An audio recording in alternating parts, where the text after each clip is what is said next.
Now, a brief about what exactly happens when you get onto the metaverse, right? So there are multiple ways in which you can participate. Okay. The simplest is you have a browser, web browser, and you can actually have an avatar, which is which is a representation of you on the metaverse, and then you can go and participate. Okay, some of them will be charging, so you'll have to pay them in the cryptocurrency they ask or they demand, or there will be some where you can freely interact as a guest and get an experience of what that particular virtual world or metaverse is about, right? So for an advanced participation, if you're really keen like a gamer, now you have got these additional accessories like glasses and full set of body suite, which enable virtual reality, augmented reality, and they're going to go beyond that into what is called extended reality. And they're also exploring mixed reality. Now, what exactly are these technologies? They are primarily enabling a human to get a sense of the metaverse, right? Uh, when you actually have a mobile, you are looking at it, there is a distance between your eyes and your mobile. So there is a space. So that connection has a space. But when you wear a goggles, right? When you wear a goggles and headsets that are enabled, you actually collapse that space and you feel that you're itself experiencing that metaverse. Now, the step to which extent technology is going is that you can now wear a body suite, okay, that covers and you can experience. So if you move your hand, your avatar also moves the hand. And if you clap, your avatar claps, right? So all through your senses and the interaction that happens, okay, the human interface with the technology that comes in. So that is becoming seamless. If you look at it, this particular technology is going to be enabling a lot of advances on the healthcare sector. Right now, people are talking about how they could have metaverse help in actually uh, analyzing what is wrong with somebody. Right, so they are also looking at something like a digital twin, which now tracks your body temperature, your behavior, your diet, everything, and then also will be able to help you dig deeper and see what exactly is the issue with any organ or with any challenge that comes up. Also, on the connection part of it, humans are social beings, right? So you want to talk to somebody, you want to interact with somebody. Now, the challenge comes in two areas. One is people want to explore and become a part of this virtual world. So, like mobile addiction, probably people will also get into this area and spend hours together participating in the metaverse, right? You can actually do everything. At least there have been certain tests already done or certain events already taken care of that replicate what happens in the physical world. Okay. So majority of those activities are already happening. There are some banks which are also exploring a metaverse so that you can sit at your home and then you can get experience of a bank, right? You walk in, there is a counter where you can exchange cash or queue cash. So some of those aspects are there, and this is all being done primarily for keeping in mind some aspect of customer satisfaction or customer interaction to give a better experience. Now, with these technologies coming in and new technologies being explored, there are huge opportunities for everybody. So, literally, when I say everybody, it means that if you are a person who has got sufficient knowledge about any digital technology or experience, you could participate in this, right? So it's one area where probably you're creative. So your creativity can be used to participate and generate NFTs, avatars. If you are a programmer, you can actually participate in developing these metaverses. If you are a finance guy who has got a strong knowledge about algorithmic finance, you can actually get into and design algorithms for these crypto economies. There is a metaverse economy, there is a blockchain economy, right?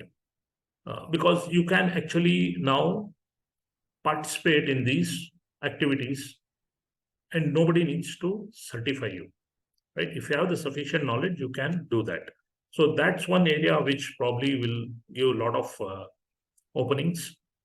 And what we are doing effectively is that we are trying to replicate our physical world onto these virtual worlds, which are called metaverses.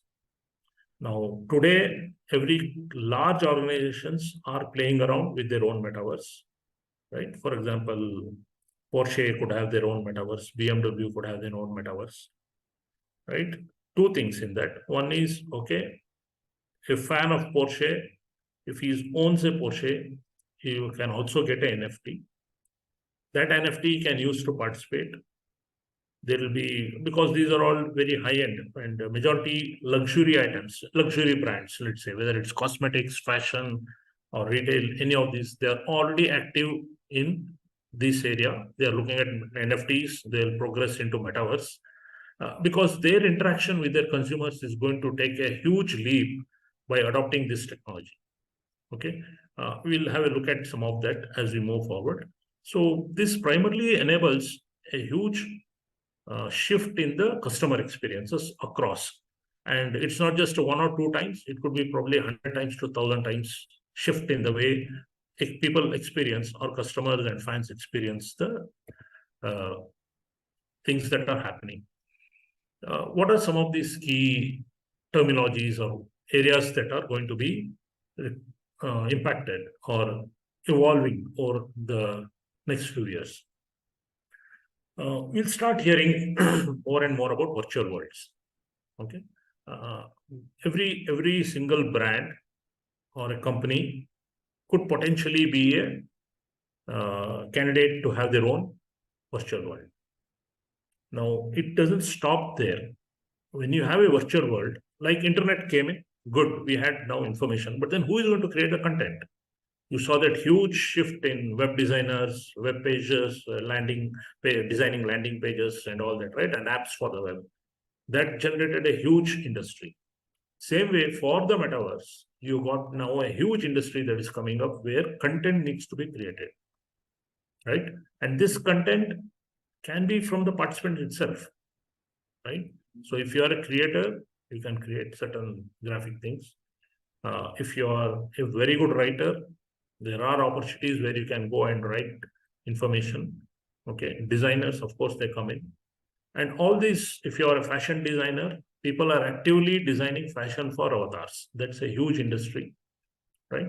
As I told you, if you're an architect, there are buildings in the metaverse, as you can see. So architects are designing buildings for the metaverse. So you can think of any industry, there are going to be players who can take advantage of it, provided you have the interest to understand this technology. Now, economy. With Bitcoin becoming popular, okay, one of the key things that attracts people to Bitcoin is it functions as its own economy compared to the fiat world. When I say fiat world, it could be your Indian rupee, dollar. The way the central banks manage these currencies, okay, is history, what we are seeing. But Bitcoin is managed by software. No single person or economist is designing and saying, okay, this is how Bitcoin should function, or this is how the policy of Bitcoin should be. It's all programmed, and the system takes care and automatically it manages itself. Same way, tokens are now available across the metaverse, where people could be having their own economy generated, right? So if there is an art gallery, and whoever is the company or the individual who is created that art gallery, he can have his own token, and he can say that, okay, if you buy this token, say 100 tokens of this, then you are my bronze customer. You can say bronze, silver, gold, whatever, right? Typical thing like what reward points are happening on the cards. So you have different access, you got different experiences, you'll be invited to different events. You will be rewarded also accordingly, right? So this is the economy that is being built. And from the experiences of what happened on blockchain, now Metaverse in itself can have its own economy to sustain the complete functioning. So that's where the advances are happening. And economists are also interested because that's where they can take advantage of what is provided by Web3. Now, as we move forward, we said that, okay, large organizations would have their own virtual worlds, right? So what could happen is there will be a need, and there are people already talking about it, where they're saying that we not necessarily should have individual isolated metaverses.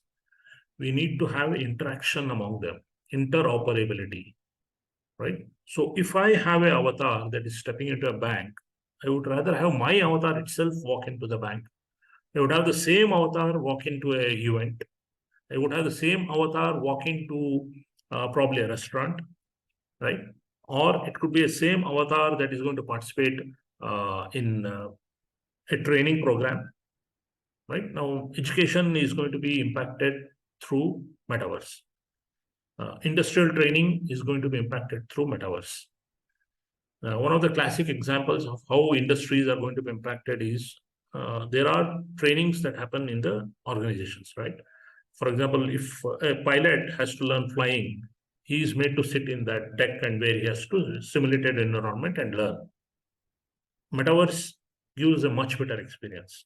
So there are already experiences being done where metaverse is used to train people who work in very high risk areas like nuclear power plants or chemical industries, right? So you simulate, you create everything, a replication of whatever is a physical entity into a virtual world. Okay, and then you train people. They get the experience like they're assembling things one by one. It's like a Lego block, right? When you play Lego, you're building one block by another. So at least now the technology is there, but the only thing that is stopping is affordability. Because there is an expense that goes up exponentially as you start experiencing more of this. And the biggest opportunity here is very similar to what happened with mobile phones. So when the mobile phones are launched, they were very expensive, few could afford. Today, it is largely available at a very, very reasonable cost, right? So same thing will happen to all these accessories that are associated with any augmented reality, virtual reality, all those accessories. One of the key things is how to drive the cost lower. Once adoption happens, then people will bring in and participate by buying in more, so the cost reduces.